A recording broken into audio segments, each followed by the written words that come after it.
Je vais tous vous abattre, tous. Les uns après les autres. Mais pas tout de suite. Je veux que vous ayez le temps de penser à ce que vous avez fait. Je veux que vous y pensiez jour et nuit. Que vous demandiez pardon à vos femmes et vos enfants. Et quand vous y attendrez le moins, je serai là. Vous ne serez en sécurité nulle part tant que je serai vivant. Il faudra me tuer pour m'arrêter. Messieurs, dames, bonjour. Si vous vous souvenez bien, dans le dernier épisode, nous avions réussi à ramener notre belle bande fraîchement équipée jusqu'au village des Flotsam. Et il va maintenant falloir former tout ce beau monde pour la guerre.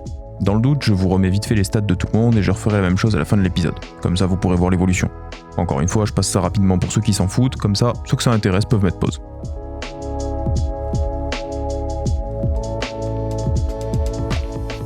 J'ai commencé par ramener notre escouade sur les terres des cannibales. Comme je l'avais dit dans l'épisode précédent, leur tête se vend plutôt cher, et il allait nous falloir pas mal d'argent, à la fois pour nous nourrir, mais aussi pour nous équiper.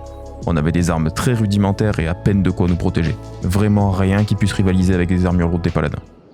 A priori, même les garous sont violents ici. C'est la première fois que j'en vois m'attaquer gratuitement en 800 heures de jeu. Et arrêtez-moi si je me trompe, mais je crois pas qu'ils font si mal dans le jeu Vanilla. Note à moi-même, évitez les garous. J'étais parti du principe que ça allait retarder mon entraînement parce qu'on s'était salement fait amocher. Mais un groupe de cannibales s'est jeté sur l'avant-poste où on s'était arrêté pour nous reposer. Ça faisait un peu d'expérience pour ceux d'entre nous qui étions encore en état de nous battre. Et surtout, beaucoup de têtes à récupérer. Le premier voyage a rapporté 14 000 cats. Avec ça, j'ai pu prendre un casque à Shark et à Ukil, quelques kits de soins et pas mal de nourriture. Parce que là, notre groupe avait vraiment faim. Une nouvelle arme pourrit nous plus tard, j'ai continué à me promener en faisant attention à ne pas sceller le destin de notre escouade en nous prenant un groupe trop grand pour nous. On a tapé sur tout ce qu'on a trouvé. Des berserkers, des chèvres, mais surtout des cannibales. Profit du second voyage, 16 000 cats. Bien, mais toujours pas suffisant. On a repris un peu de nourriture et on est reparti en exploration sans perdre de temps. Je suis allé jusqu'à la côte nord pour trouver un village de pêcheurs non loin de la ville de Dead Cat qu'on avait vu dans l'épisode 2.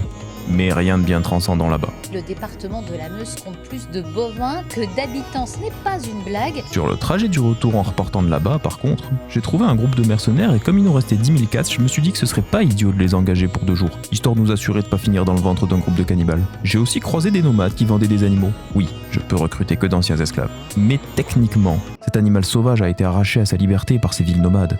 Il est donc en quelque sorte prisonnier. Non, ça va, sur ce coup-là, je déconne. Je vais juste m'autoriser une seule bête de somme parce que c'est vachement plus simple pour gérer les inventaires. Et puis, que serait Sakura sans Kerobero, me direz-vous? Alors, ça valait le coup, non? Vous vous souvenez quand j'ai dit qu'engager des mercenaires allait nous assurer de pas finir dans le ventre d'un groupe de cannibales? J'ai eu sacrément raison. Depuis, tu m'as niqué ma race. Mais est-ce que ça peut nous sauver d'un groupe de garous? Plus un groupe de cannibales? Plus un fucking Big Thing? Mais qu'est-ce que cette saloperie fout là? Des léviathans? Au secours, à l'aide. Au revoir. L'autre consolation de ce frôlage de mort, j'ai récupéré un marteau assez violent qui allait plaire à Ukil. Nos 2 chèques avaient maintenant des armes d'une qualité très correcte. Profit de la session, 29 000 cats. Et encore, les vendeurs ont plus un rond et j'ai encore des choses à vendre. Ce qui me donnait une excuse parfaite pour retourner faire un saut à World's End, la ville des chasseurs de tech, histoire de voir s'ils avaient pas quelques munitions pour le pauvre log. Parce que j'en ai pas encore vu une seule en vente, donc je suspectais qu'ils en vendaient juste pas du tout. Et ça nous handicapait un tout petit peu lors de nos escarmouches. Et ce passage là-bas fut très fructueux. D'abord, j'ai trouvé une armure parfaite pour Sakura. Une armure de la plus haute qualité existante, Masterwork, qui protégeait intégralement ses points des dégâts en frappant et qui améliorait beaucoup de stats importantes comme son esquive, sa dextérité, sa vitesse de combat ou encore son niveau en arts martiaux. Et ensuite, j'ai trouvé beaucoup de munitions. Pour info, il y a 40 balles par item, ça fait 760 balles en tout pour être précis. Avec ça, Log devrait avoir assez de munitions pour un petit moment. Maintenant qu'on commence à être plutôt bien équipé, il était temps de passer à l'étape suivante. L'entraînement. Pour ça, j'ai choisi la tour de squelette que nous avions vue dans l'épisode 2. Là-bas, il y avait beaucoup d'ennemis aux statistiques similaires aux nôtres et une disposition idéale. J'ai aménagé une tour en y plaçant nos sacs de couchage. Configuré tout le monde pour qu'ils maintiennent leur position quoi qu'il se passe. Et j'ai envoyé Log dans le bâtiment principal. Là-bas, il a attiré un petit groupe d'ennemis qu'il a mené jusqu'à la tour où le reste du groupe attendait patiemment.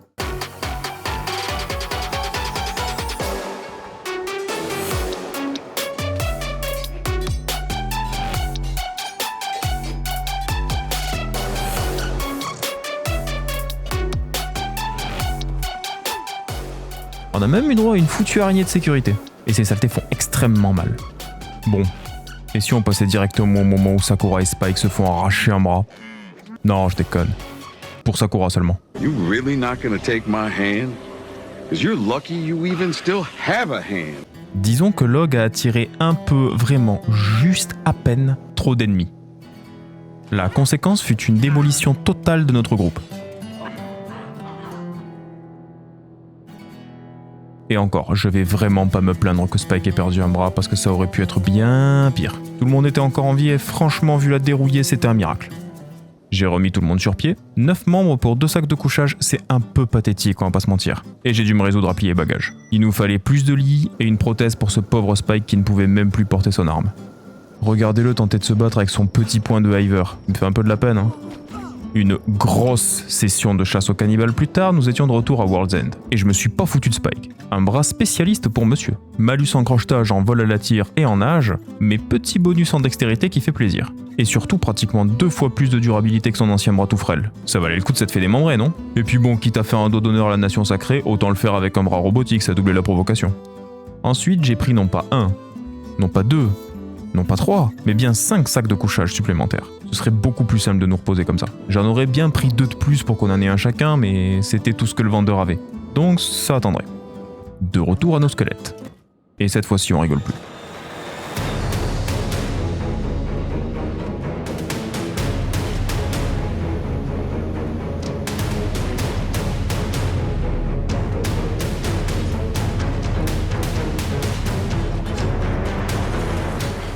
Oh putain, pardon, lui non plus, rigole pas. Et c'est encore Spike qu'en prend plein la gueule.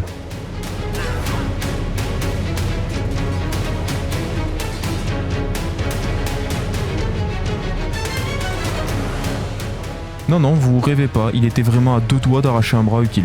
Pour info, un hiver comme Spike, c'est 83 PV les membres, donc 166 de dégâts pour démembrer. Un chèque, c'est 125, donc 250 de dégâts pour le démembrer. C'est quand même vachement moins fréquent. On n'est vraiment pas passé loin d'une nouvelle chasse aux cannibales. Après un repli stratégique pour remettre tout le monde sur pied, j'ai retenté ma chance. Il était seul contre 8 et malgré tout, ça nous a pris un bon bout de temps pour en venir à bout. Et j'ai dû passer mon temps à surveiller l'état de tout le monde pour les faire se replier et se soigner s'ils subissaient trop de dégâts. Mais finalement, on a réussi à l'abattre. Outre ses membres robotiques, il avait un CPU qui se vendait plutôt cher, et une magnifique faux Meitu pour Poléma. Et dans la zone, outre quelques livres de recherche et des matériaux de craft, il y avait 2-3 petites merveilles à récupérer. Après cette belle, bien que très longue victoire, j'ai renvoyé le groupe jusqu'à World's End. Vu l'utilité que nous avait rapporté cette ville récemment, j'ai pris la décision suivante. Bienvenue chez nous. Cette maison est désormais la nôtre. Bon, pour l'instant c'est un peu vide, mais on va tâcher d'y remédier rapidement. Poléma allait être notre scientifique. Grâce à elle et cet abri de recherche, nous allions pouvoir commencer à rechercher des technologies plus avancées pour nous permettre de fabriquer nos propres armes et armures et à terme notre propre avant-poste. Et cette ville était pile à la frontière entre les Flotsam et la Nation Sacrée. On pouvait, si on le voulait, très rapidement aller soit chasser des cannibales au nord pour nous faire un peu d'argent, soit explorer des ruines anciennes à l'ouest pour récupérer ce dont nous avions besoin pour nos recherches technologiques, et dès que nous serions prêts, Rebirth n'était qu'à quelques pas pour aller démarrer notre guerre contre la Nation Sacrée. Parce que je connais une certaine pop dont la patience commence doucement à s'effriter. Bombe le torse, relève le menton, d'accord, hein, et souris, d'accord, hein. Sourire avant tout. C'est qui le patron? Et moi. Ta gueule. Et comme promis, petit récapitulatif des stats de nos personnages de fin d'épisode. Et comme vous pouvez le constater, on a bien évolué. Tout le monde a maintenant des statistiques entre 20 et 30, ou plutôt 40 pour nos 2 tank chèques, et Sakura n'a plus rien à voir avec celle de l'épisode 1. Alors je pourrais énormément accélérer le processus et être beaucoup plus efficace, mais je préfère rester legit dans mon approche du jeu pour un aspect plus roleplay.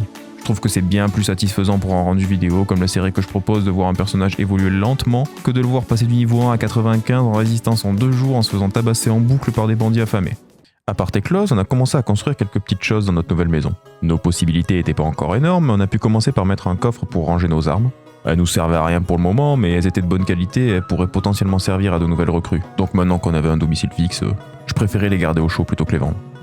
Et 2 comptoirs de magasin, au cas où on ait envie de vendre quelques bricoles aux villageois de passage. Mais surtout, une lumière pour Poléma. Vous avez déjà essayé de lire un livre lumière éteinte en pleine nuit? Compliqué, hein? On a ensuite fait un petit saut chez le marchand d'armure pour dépenser le reste de notre argent pour quelques upgrades. Rien de fou, mais désormais, tout le monde sauf Poléma et Spike avait un chapeau. Et on a aussi pu acheter les 2 sacs de couchage qui nous manquaient, ainsi qu'un petit peu de nourriture. parce que dans le prochain épisode, on allait certainement effectuer une petite expédition à la recherche de bouquins de recherche dans de vieilles ruines. Mais ça, ce sera pour la semaine prochaine. Pour l'heure, je vous remercie d'avoir suivi cet épisode, et je vous donne rendez-vous comme d'habitude dimanche prochain à 19h pour la suite des aventures de Sakura.